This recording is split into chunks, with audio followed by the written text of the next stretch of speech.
All still was darkness, dread and desolate.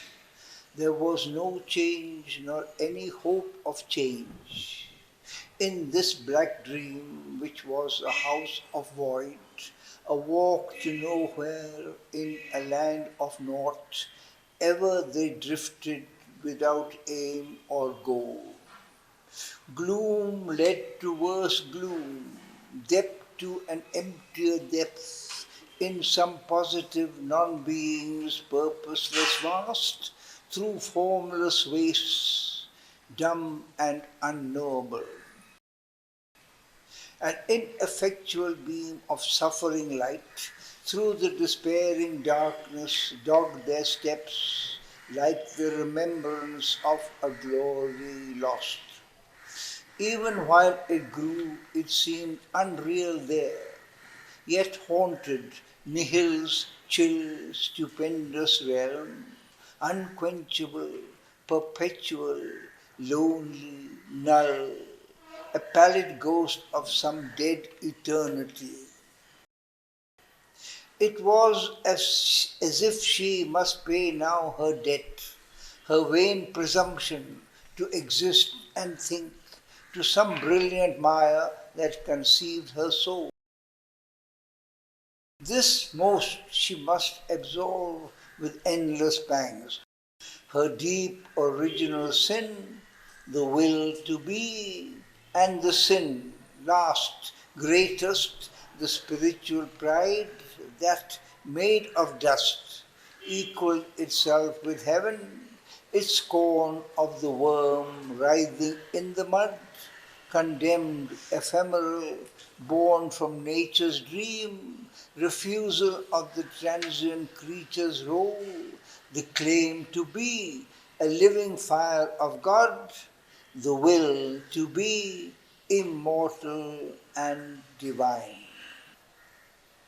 In that tremendous darkness, heavy and bare, she atoned for all since the first act when sprang the error of the consciousness of time, the rending of the inconscient seal of sleep, the primal and unpardoned revolt that broke the peace and silence of the nothingness, which was before a seeming universe, appeared in a vanity of imagined space, and life arose, engendering grief and pain.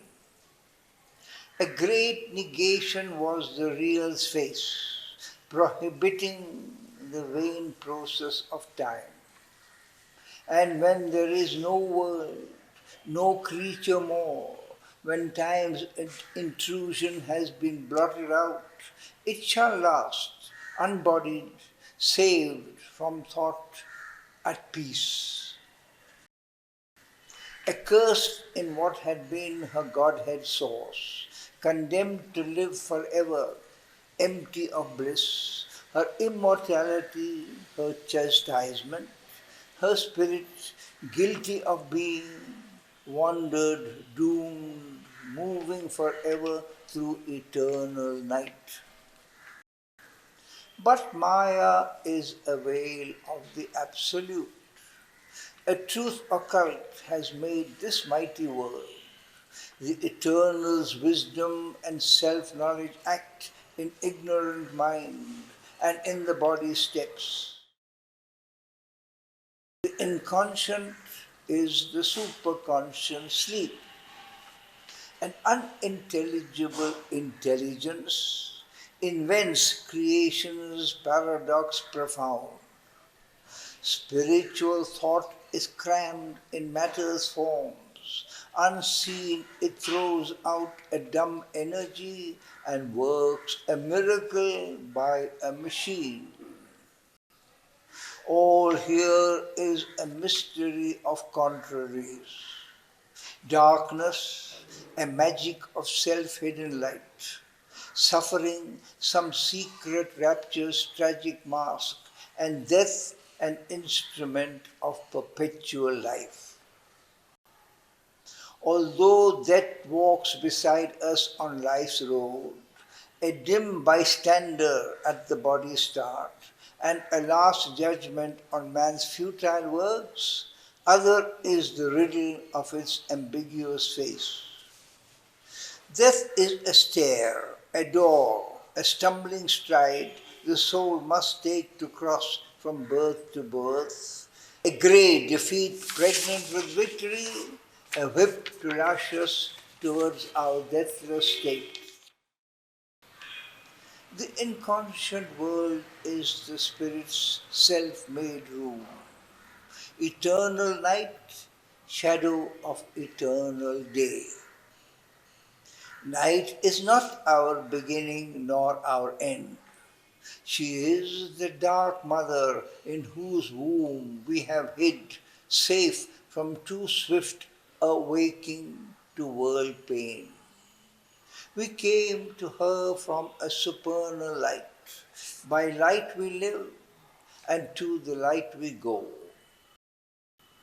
Here in this seat of darkness, mute and lone, in the heart of everlasting nothingness, light conquered now even by that feeble beam.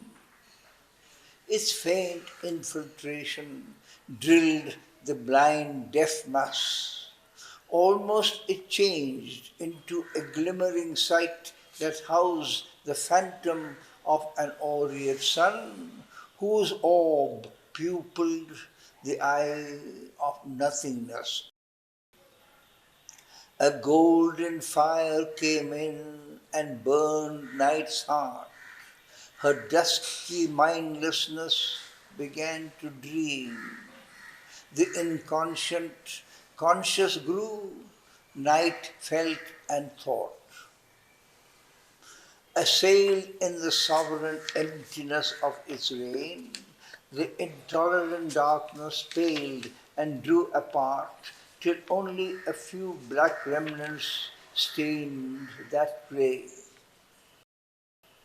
But on a failing edge of dumb lost space, still a great dragon body sullenly loomed, adversary of the slow, struggling dawn, defending its ground of tortured mystery. It trailed its coils through the dead martyred air and curving fled down a grey slope of time. There is a morning twilight of the gods. Miraculous from sleep their forms arise, and God's long nights are justified by dawn. There breaks the passion and splendor of new birth, and hue-winged visions stray across the lids. Heaven's chanting heralds waken dim-eyed space. The dreaming deities look beyond the scene and fashion in their thoughts the ideal worlds sprung from a limitless moment of desire that once had lodged in some abysmal heart. Past was the heaviness of the eyeless dark, and all the sorrow of the night was dead. Surprised by a blind joy with groping hands, like one who wakes to find his dreams were true, into a happy, misty, twilight world where all ran after light and joy and love, she slipped. There far off raptures drew more close, and deep anticipations of delight, forever eager to be grasped and held, were never grasped, yet breathed strange ecstasy. A pearl-winged indistinctness fleeting swam, an air that dared not suffer too much light. Vague fields were there, vague pastures gleamed, vague trees, vague scenes dim-hearted in a drifting haze. Vague cattle white roamed, glimmering through the mist. Vague spirits wandered with a bodiless cry, vague melodies touched the soul and fled pursued into harmonious distances unseized. Forms subtly elusive and half-luminous powers, wishing no goal for their unearthly course, strayed happily through vague ideal lands, or floated without footing, or their walk left steps of reverie on sweet memory's ground. Or they paced to the mighty measure of their thoughts, led by a low, far chanting of the gods. A ripple of gleaming wings crossed the far sky. Birds like pale bosomed imaginations flew with low, disturbing voices of desire, and half-heard lowings drew the listening ear, as if the sun god's brilliant kind were there, hidden in mist and passing towards the sun. These fugitive beings, these elusive shapes, were all that claimed the eye and met the soul, the natural inhabitants of that world. But nothing there was fixed or stayed for long. No mortal feet could rest upon that soil. No breath of life lingered, embodied there. In that fine chaos, joy fled, dancing past, and beauty evaded settled line and form, and hid its sense in mysteries of hue. Yet gladness ever repeated the same notes and gave the sense of an enduring world. There was a strange consistency of shapes, and the same thoughts were constant passers-by, and all renewed unendingly its charm, alluring ever the expectant heart, like music that one always waits to hear, like the recurrence of a haunting rhyme. One touched incessantly, things never ceased, a skirt of worlds invisibly divine. As if a trail of disappearing stars there showered upon the floating atmosphere colors and lights and evanescent gleams that called to follow into a magic heaven, and in each cry that fainted on the ear, there was the voice of an unrealized bliss. And adoration reigned in the yearning heart, a spirit of purity, an elusive presence of fairy beauty and ungrasped delight, whose momentary and escaping thrill, however unsubstantial to our flesh and brief even in its imperishableness, much sweeter seemed than any rapture known, earth or all-conquering heaven can ever give. Heaven ever young and earth too firm and old delay the heart by immobility. Their raptures of creation last too long. Their bold formations are too absolute. Carved by an anguish of divine endeavor, they stand up sculptured on the eternal hills, or quarried from the living rocks of God, win immortality by perfect form. They are too intimate with eternal things. Vessels of infinite significances, they are too clear, too great, too meaningful. No mist or shadow soothes the vanquished sight, no soft penumbra of incertitude. These only touched a golden hem of bliss, the gleaming shoulder of some godlike hope, the flying feet of exquisite desires.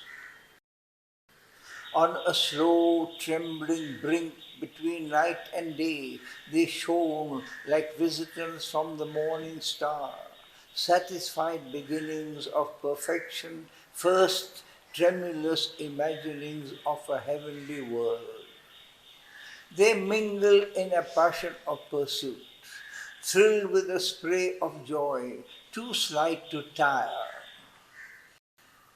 All this world was shadowed forth, not limned, like faces leaping on a fan of fire, or shapes of wonder in a tinted blur, like fugitive landscape painting silver mists.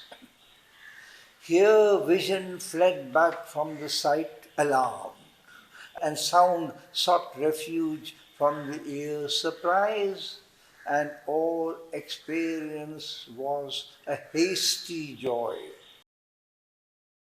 The joys here snatched were half-forbidden things, timorous soul bridals, delicately veiled, as when a goddess' bosom dimly moves to first desire, and her white soul transfigured, a glimmering Eden crossed by fiery gleams, trembles to expectation's fiery wand, but nothing is familiar yet with bliss.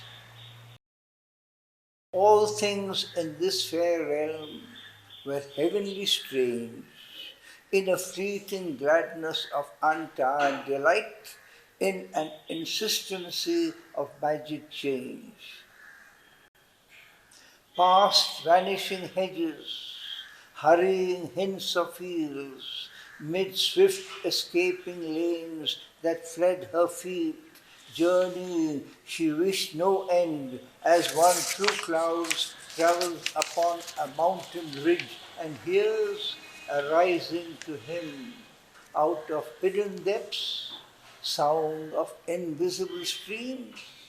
She walked besieged by the illusion of a mystic space, a charm of bodiless touches, felt and heard, a sweetness as of voices high and dim, calling like travelers upon seeking winds melodiously with an alluring cry.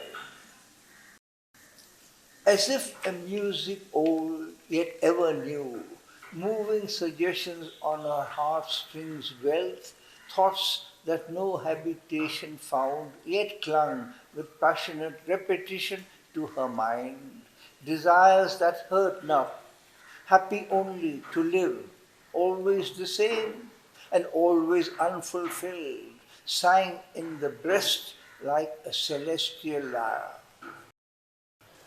Thus all could last, yet nothing ever be. In this beauty as of mind made visible, dressed in its rays of wonder, Satyavan before her seemed the center of its charm, head of her loveliness of longing dreams, and captain of the fancies of her soul. Even the dreadful majesty of death's face and its somber sadness could not darken nor slay the intangible luster of those fleeting skies. The somber shadow, sullen, implacable, made beauty and laughter more imperative. Enhanced by his grey, joy grew more bright and dear. His dark contrast, edging ideal sight, deepened unuttered meanings to the heart. Pain grew a trembling undertone of bliss, and transience, immortality's floating hem, a moment's robe in which she looked more fair, its antithesis sharpening her divinity. A comrade of the ray and mist and flame, by a moon bright face, a brilliant moment drawn, almost she seemed a thought mid floating thoughts, seen hardly by a visionary mind, amid the white inward musings of the soul. Half vanquished by the dream happiness around, while she moved on an enchantment soil, but still remained possessor of her soul. Above, her spirit in its mighty trance saw all, but lived for its transcendent task, immutable, like a fixed eternal star.